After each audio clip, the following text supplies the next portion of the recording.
Algumas histórias da música parecem começar de forma comum, quase silenciosa, em lugares pequenos e aparentemente distantes do grande cenário cultural.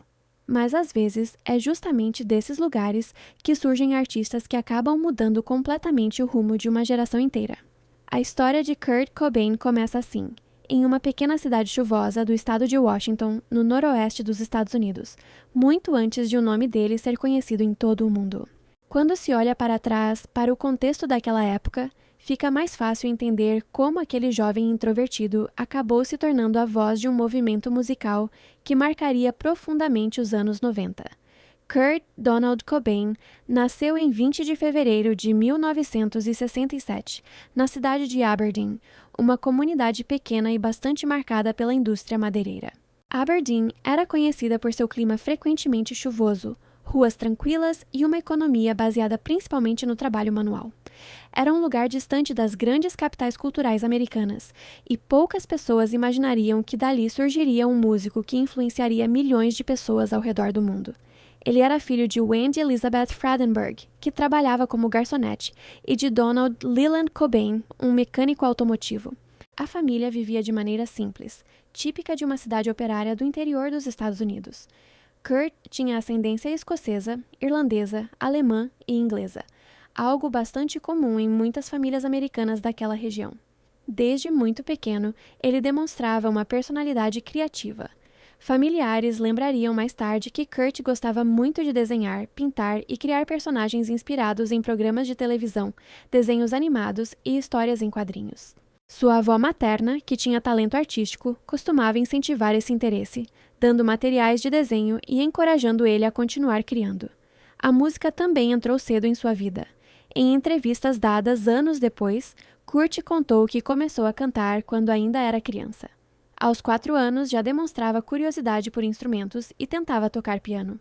Ele também costumava inventar pequenas músicas de forma espontânea, algo que familiares notavam com certa surpresa. Durante os primeiros anos da infância, Kurt era descrito como uma criança bastante animada e sociável. Ele gostava de se apresentar para parentes, cantar e brincar. No entanto, a estrutura familiar que ele conhecia mudou quando ele ainda era muito jovem. Quando Kurt tinha 9 anos, seus pais se divorciaram. Esse evento marcou profundamente sua vida. O próprio Kurt comentaria em entrevistas que o divórcio dos pais foi um dos acontecimentos mais dolorosos de sua infância. Ele disse que sentia vergonha da situação e que desejava ter uma família considerada tradicional, com pai e mãe vivendo juntos. Depois da separação, a vida de Kurt passou a ser dividida entre diferentes casas. Em alguns momentos, ele morava com a mãe, em outros períodos com o pai, e também passou temporadas vivendo com outros parentes. Essa mudança constante de ambiente contribuiu para que ele se tornasse mais reservado. Muitas pessoas que conviveram com ele nessa fase dizem que Kurt passou a se fechar mais emocionalmente. Ele se tornou mais introspectivo e passou a demonstrar certa irritação com figuras de autoridade, incluindo professores e familiares. Durante a adolescência, outro elemento começou a ganhar cada vez mais importância em sua vida: a música. Na região próxima a Seattle, estava surgindo uma cena musical alternativa bastante ativa. Pequenos clubes, garagens e espaços independentes eram usados por bandas que misturavam influências de punk rock, rock pesado e música experimental. Kurt começou a frequentar esse ambiente ainda adolescente. Ele se interessou especialmente pelo punk rock, um estilo musical que valorizava atitude, autenticidade e uma postura contrária ao sistema dominante da indústria musical. Entre as bandas que tiveram grande influência sobre ele estavam grupos como Black Flag e outras bandas do cenário underground americano. Outra influência importante veio de uma banda local chamada The Melvins. Foi justamente através da amizade com integrantes dessa banda que Kurt teve contato ainda mais próximo com o mundo da música independente. Quando tinha cerca de 14 anos, ele ganhou sua primeira guitarra elétrica. A partir desse momento, a música passou a ocupar grande parte do seu tempo. Ele começou aprendendo acordes simples, tocando versões de músicas que gostava e gradualmente começou também a compor suas próprias canções. Ao mesmo tempo, sua relação com a escola se tornava cada vez mais complicada. Kurt não demonstrava interesse nas matérias tradicionais e muitas vezes passava o tempo desenhando durante as aulas. Pouco antes de se formar no ensino médio, ele acabou abandonando a escola. Esse episódio gerou conflitos familiares, especialmente com sua mãe, que insistia para que ele encontrasse um emprego estável. Durante um período de sua juventude, Kurt viveu de maneira bastante instável. Ele chegou a dormir em casas de amigos e passou por momentos em que não tinha um lugar fixo para morar.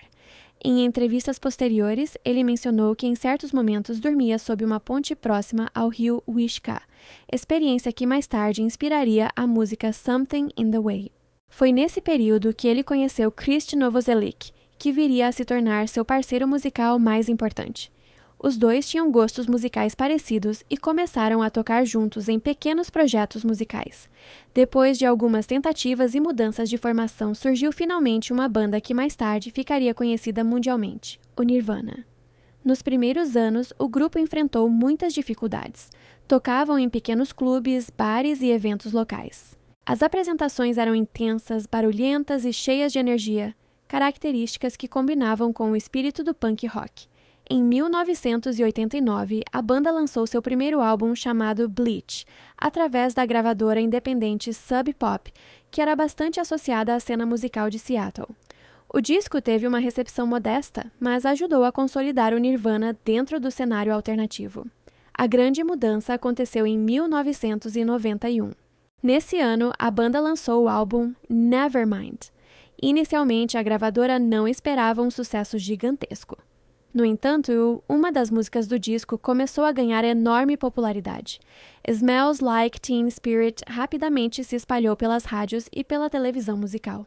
O videoclipe da música passou a ser exibido com frequência na MTV, que naquela época tinha enorme influência na cultura jovem. Em pouco tempo, o álbum começou a vender milhões de cópias. O Nirvana saiu da cena underground e se tornou uma das bandas mais famosas do mundo. Esse sucesso também trouxe atenção para o chamado movimento grunge, um estilo musical associado à cidade de Seattle e caracterizado por guitarras pesadas, letras introspectivas e uma estética visual mais simples e despretensiosa. Bandas como Pearl Jam, Soundgarden e Alice in Chains também ganharam destaque nesse período.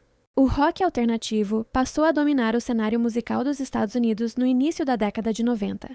Para a imprensa, Kurt Cobain rapidamente se tornou o rosto dessa geração.